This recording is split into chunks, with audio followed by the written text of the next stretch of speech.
waspada. Aku datang. Akan kulumuri wajahmu dengan darah.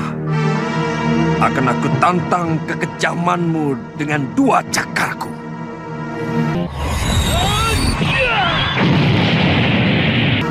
Awal episode kali ini dimulai dari Tong Bajil yang telah mendengar berita tentang pemberontakan Ronggolawe serta Lembu Sora hingga menyebabkan kematian mereka.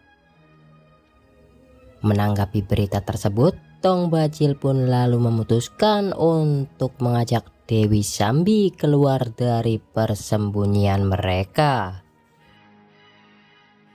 Tidak lupa Tong Bajil juga menjelaskan kepada Dewi Sambi bahwa situasi yang terjadi di Majapahit adalah keuntungan bagi mereka.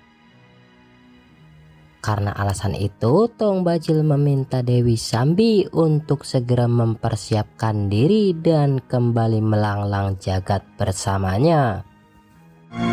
Sudah lama tongkat pencabut roh ini tidak mengambil kurban. Kakang belum menjelaskan bagaimana kita bermain di dalam dendam mereka. Kita harus segera bergerak, Nyai Dewi. Kita cari tahu siapa saja anak buah Ranggalawe yang terpaksa harus melarikan diri dari Tuban. Kalau perlu, kita dekati Adipati Arya Wiraraja. Kisah pun kemudian berlanjut kepada mantan para anak buah Ronggolawe yang terlihat berniat melakukan perampokan kepada orang-orang yang ingin menyerahkan upeti kepada Majapahit. Di tengah kekacauan yang terjadi, Dewi Sambi serta Tong Bajil akhirnya sampai di tempat tersebut. Dengan begitu mudah, Tong Bajil serta Dewi Sambi pun akhirnya mampu membunuh orang-orang yang hendak menyerahkan upeti itu dan hanya membiarkan satu dari mereka yang tetap hidup dan melarikan diri. Hal itu sengaja dilakukan Tong Bajil agar situasi di Majapahit semakin tidak kondusif mendengar tentang berita perampokan tersebut. Dalam momen itu, Tong Bajil akhirnya mengetahui jika orang-orang yang hendak merampok tersebut ternyata mantan anak buah Ronggolawe. Dan pada akhirnya Tong Bajil serta Dewi Sambi menjadikan mereka sebagai anak buah dan mengajak mereka untuk bersatu merongrong kewibawaan Majapahit. Tidak masuk akal. Tiba-tiba di daerahku ada kawanan perampok. Yang paling menakutkan, dua orang yang datang terakhir, Gusti. Dia berbadan pendek dengan senjata tongkat.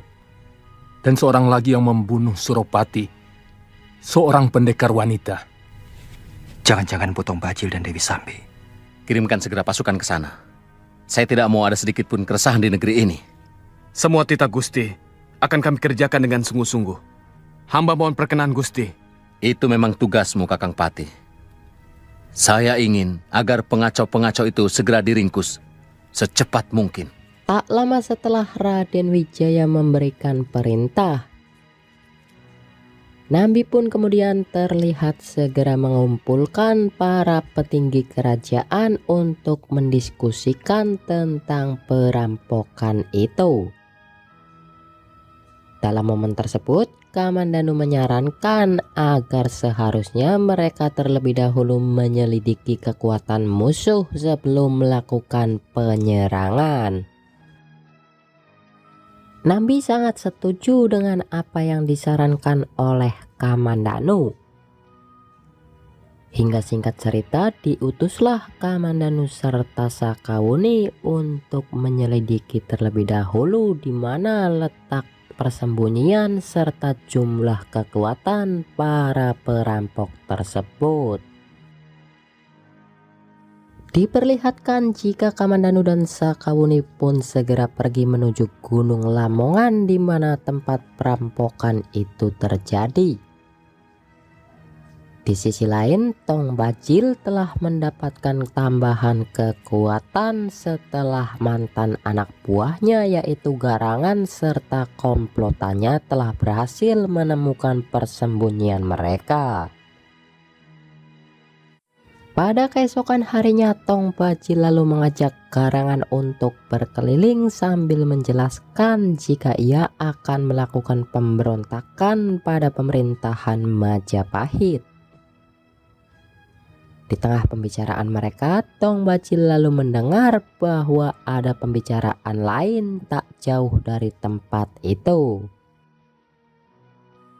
Tong Bajil pun lalu memutuskan untuk mencari tahu dari mana sumber suara yang telah ia dengar itu. Dan pada akhirnya Tong Bajil pun berhasil menemukan sumber suara tersebut yang tak lain berasal dari Kamandanu serta Sakawuni yang sedang melakukan pembicaraan. Rupanya Dewata sengaja mengirimkan pedang itu untukku. Jangan mimpi, Tong Bajil. Hari ini barangkali akan menjadi hari naas bagimu. Di sini kita akan tentukan siapa yang lebih pantas memiliki pedang itu. Dan kau tidak akan kubiarkan lolos lagi, Sakawuni. Aku sudah bersumpah untuk menangkal kepala pengkhianat. Dari dulu, kesenanganmu hanya mengumbar mulut, Bajil. Lakukanlah kalau kau mampu. Tidak lama lagi, perempuan Bilal. Serahkan pedang itu. Baik.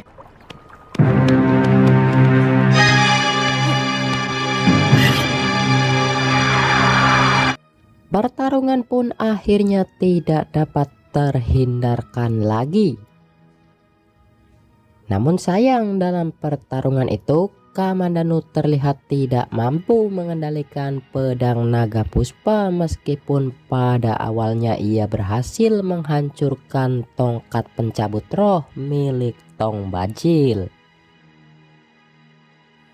Setelah tongkatnya dibuat hancur, Tong Bajil kemudian melihat kalau Kamandanu telah terkuras tenaga dalamnya. Tong Bajil pun lalu berusaha memanfaatkan keadaan tersebut dengan langsung memanggil ajian pamungkasnya yaitu Segoro Geni. Api gunung, api langit, api perut bumi. Kupanggil semua kekuatanku dengan mantraku ke dalam tanganku. Segoro Geni! Kakang, Pada akhirnya Kamandanu pun tumbang sementara pedang naga puspa berhasil jatuh ke tangan Tong Bajil meskipun harus menaklukkannya dengan susah payah terlebih dahulu. Dan ketika Tong Bajil berniat ingin membunuh Kamandanu, tiba-tiba konsentrasinya terganggu karena telah mendengar syair yang aneh. Syair tersebut ternyata berasal dari Arya Dwi Pangga yang secara kebetulan melintas di tempat tersebut. Tong Bajil kemudian menyuruhnya untuk diam, namun Dwi Pangga tidak mendengarkan apa yang dikatakan oleh Tong Bajil dan terus saja melantunkan syairnya. Dengan geram, Tong Bajil kemudian memutuskan untuk menghajar Dwi Pangga hingga pertarungan keduanya pun tidak dapat terhindarkan. Namun ketika Tong Bajil hendak mengeluarkan ajian Segoro Geni, konsentrasinya lagi-lagi terganggu hingga ia pun memutuskan untuk tidak meladeninya. Tong Bajil pun lalu mengajak Garangan untuk segera meninggalkan tempat tersebut. Sementara Dwi Pangga setelah itu terlihat membawa Kamandanu yang telah terluka ke tepian sungai. Sesampainya di tepi sungai, Dwi Pangga lalu berniat membunuh Kamandanu. Namun tiba-tiba ia teringat semua kejadian di masa lalu hingga membuatnya merasa dilema dan tidak jadi membunuh adiknya itu. Dwi Pangga kemudian memutuskan untuk meninggalkan Kamandanu begitu saja karena merasa tidak tega membunuh adiknya itu dalam keadaan seperti itu.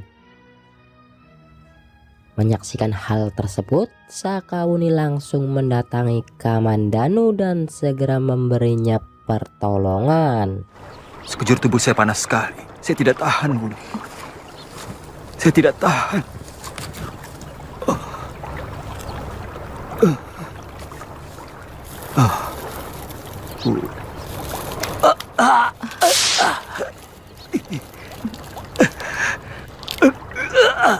Ketika mulai sadar, Kamandanu menanyakan kepada Sakawuni tentang di mana pedangnya berada. Sakawuni pun menjelaskan jika pedang Kamandanu telah berhasil direbut oleh Tong Bajil. Di tempat lain, Tong Bajil yang telah sampai di markasnya langsung menunjukkan apa yang telah ia dapat kepada Dewi Sambi. Melihat itu, Dewi Sambi pun terlihat begitu sangat bahagia menyaksikan keberhasilan Tong Bajil meskipun harus kehilangan tongkat kesayangannya. Dengan begitu jumawa, Tong Bajil lantas berujar jika dirinya akan menaklukkan seluruh jagat dengan menggunakan pedang tersebut. Tak lama kemudian, Tong Bajil pun coba menjajal kekuatan dari pedang sakti ciptaan Empu Randubaya itu. Tak lama kemudian, Tong Bajil pun langsung mencabut pedang naga puspa dari sarungnya. Cahaya merah langsung memancar dari pedang pusaka itu dengan diiringi angin yang begitu kencang meniup dedaunan. Apa yang dilakukan oleh Tong Bajil tersebut nampaknya mengundang perhatian Sakawuni yang tengah melintas di dekat tempat itu. Hingga pada akhirnya Sakawuni pun berhasil mengetahui tempat persembunyian mereka setelah coba mengintip dari atas pohon. Sementara itu, Kamandanu yang masih dalam keadaan terluka memutuskan untuk pergi ke sebuah gua tempat di mana dulu gurunya tinggal. Di mana di dalam gua itu juga terdapat sahabat lamanya yaitu Wirot yang memang memutuskan untuk tinggal di gua tersebut. Kau lupa padaku, Kamandanu? Wirot, Kamandanu. ternyata kau juga ada di sini. Iya, aku mimpi ketemu guru. Beliau menyuruhku menjaga gua jamur ini. Katanya ada mutiara yang tersimpan di sini. Mutiara? Iya. Tapi sebelum guru bilang, aku sudah terbangun. Perbincangan dua sahabat lama itu pun terus berlanjut. Tak lama kemudian, Kamandanu lalu meminta Wirot untuk memijat dirinya karena ia merasa begitu sangat letih. Dengan senang Wirot pun menuruti apa yang diinginkan oleh Kamandanu. Hingga tak lama setelah Wirot memijat dirinya, Kamandanu pun akhirnya tertidur dengan sangat pulas. Diperlihatkan bahwa dalam tidurnya itu Kamandanu akhirnya bertemu dengan gurunya yaitu Empu Randubaya. Dalam momen itu, Kamandanu pun berusaha menjelaskan kepada sang guru jika pedang pusaka yang telah gurunya ciptakan telah jatuh ke tangan pendekar yang jahat. Empu Randubaya pun menjelaskan jika jurus-jurus naga puspa yang telah Kamandanu kuasai belumlah lengkap. Kemudian sang guru memberikan sebuah teka-teki yang harus Kamandanu pecahkan sendiri jika memang Kamandanu menginginkan pedang pusaka itu kembali kepada dirinya. Kamandanu merasa penasaran dan berusaha menanyakan lebih lanjut tentang teka-teki yang diberikan oleh gurunya itu. Namun sang guru hanya mengatakan hal demikian hingga Kamandanu pun terbangun. Aku mimpi bertemu guru Wirot. Beliau mengatakan padaku tentang mutiara ilmu. Beliau menyuruh aku untuk mempelajari mutiara ilmu tersebut. Walah, ilmu apa lagi? Yang dulu saja saya udah nggak sanggup ya. Wirot, aku yakin mutiara itu menyimpan sisa dari jurus naga puspa yang belum selesai aku pelajari. Naga puspa? Ya, aku tidak sanggup berlatih ilmu itu. Baru tingkat pertama. Napasku hampir pedot. Singkat cerita, Kamandanu pun mulai mencari teka-teki mustika petunjuk dari gurunya itu.